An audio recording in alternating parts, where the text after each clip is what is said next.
Hi there, and welcome to this week's edition of Top End Track Talk.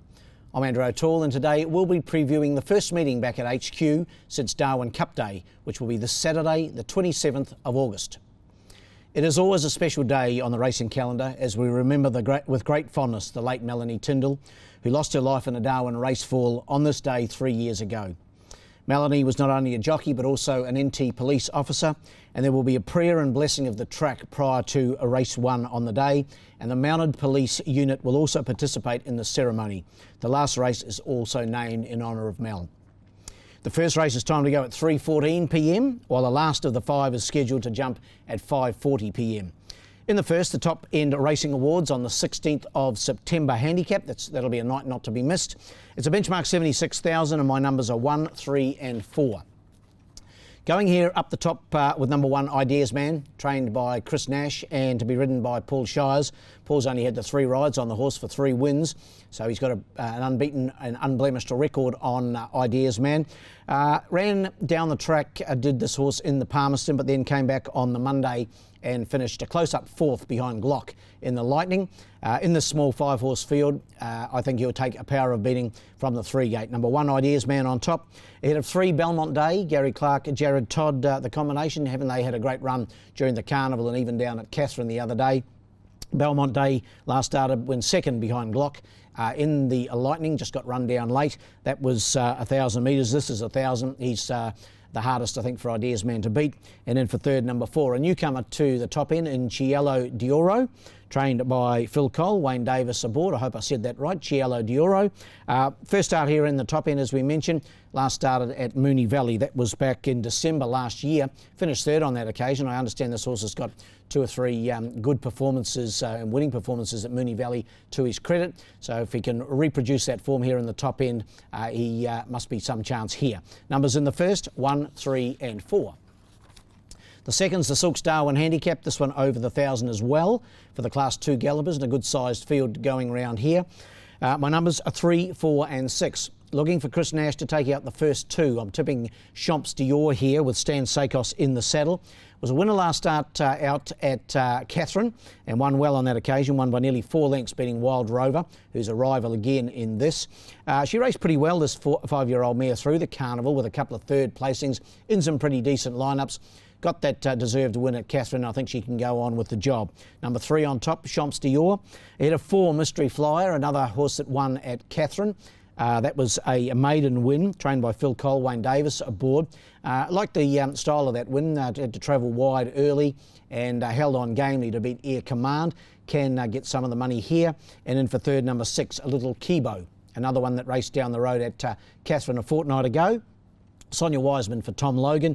Finished 4th behind Light and Dark. That was in 0 to 58 grade over 1100. I think the drop back to 1,000 will suit the speedy Little Kibo. Numbers in the second, 3, 4 and 6. The third's the Tab Venue Mode Trobus handicap. 1,300 metres we go to here for the 0 to 58 gallopers, and my numbers are 3, 1 and 5.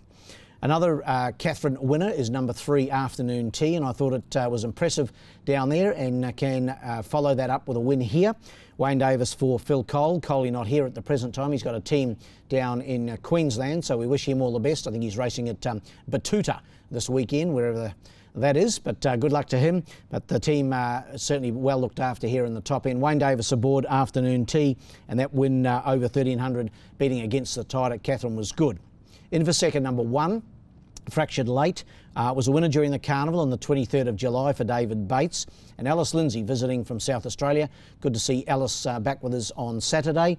And Fractured Late then came out on Cup Day and finished 4th behind Don't Say It in 0 to 58 grade.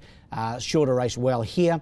And then for third, number 5, Mr. Boom Jangles. He's been a little disappointing this campaign, but he is a bit of a 1,300 specialist. Sonia Wiseman takes them out for Tayan Halter.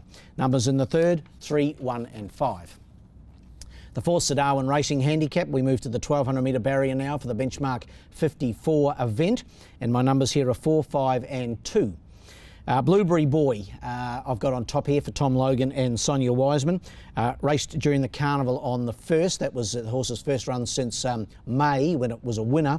And its run on Cup Day was super. Ran 2nd to Don't Say It. should have improved out of that run. It was his first run for several months, as we mentioned, and I think can get the chocolates here. Number 4, Blueberry Boy. To beat number 5, Umfana for David Bates and Alice Lindsay.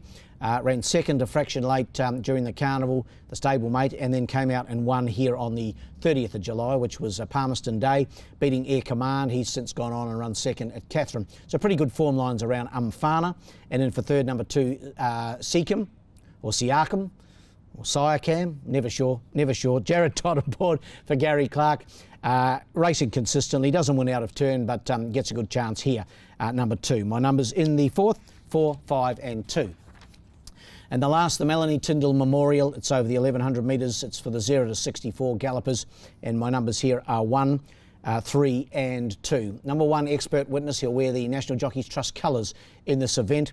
Trained, of course, by Tayan Halter and Paul Shires in the saddle. Could not have been more impressive winning on Palmerston Day. Bolted in here by 7 lengths, beating Brazen Boy. That was over the trip of 1,000. The 1100 shouldn't worry him. He has won at the trip, 2 starts, a win in a second. So he's going great, this horse, really putting it all together. 2 wins from his last 3 starts, and I think with even luck, he should be winning the last. Number 1, Expert Witness, ahead of 3, Overruled, racing consistently for Adam Nichols and Emma Steele. Good second here on Cup Day behind the Mistral, who I think is a pretty smart customer. So Overruled goes in for second. And then for third, number 2, Manly Cove, another one from the Clark stable that won at Catherine a couple of weeks ago. Jared Todd aboard. Been racing consistently prior to that win. That was no more than was his due, and he should be in the money again. Numbers in the last are 1, 3 and 2. Best bet of the day in the last, race 5, number 1, Expert Witness. I just think he only has to put it all together as he did here on Cup Weekend, and he'll take plenty of beatings. So race 5, number 1, Expert Witness, the best. While the best roughie in race 2, number 5, Minister. Race 2, number 5, Minister at odds. Well, that wraps up this edition of Top End Track Talk. We'll be back again next week for the second of our 3 successive meetings here in the Top End. Until next week, good luck and good punting.